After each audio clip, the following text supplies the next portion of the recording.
I am one of the youngest in the house, if not maybe the youngest. And it's challenging. I think everybody comes in with their own biases, in addition to all of my identities already, right? I'm visibly Muslim. Obviously, I'm Black and I'm immigrant. And so, you have all these added layers. In addition to that, I think a lot of people sort of have this, even if they're not willing to admit it publicly or out loud, is that they do have biases against young people. And I think there is societally too, right? Like we tell young people, you don't know enough, you don't know this, you don't know that, you haven't lived long enough to have informed decision.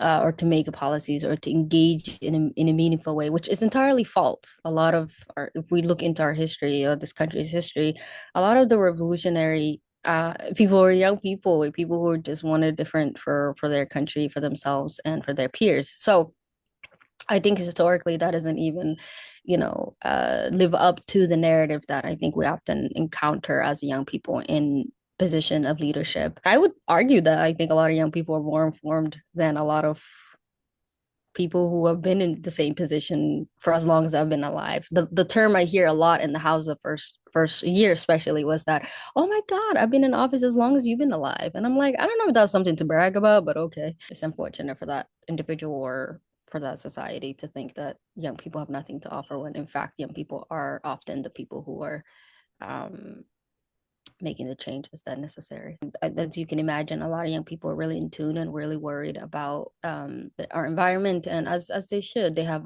really, really, very, very strong personal decision that they have to make, whether they're gonna have a family or like all of these are tied to whether we're even gonna have a planet for them to even to be here. And so environmental concerns is definitely at the top of the top of the list of concerns that pop up.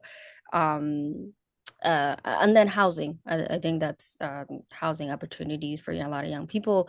I live in the heart of downtown, and I think one of the most concerning thing or that I am just from mere with my own eyes is that I'm noticing our unhoused population is getting younger and younger and younger, and that is not by mistake. That's by design and by the fact that we don't have opportunities for young people to let forget about even owning home, potentially finding a place to rent because the renting is so high.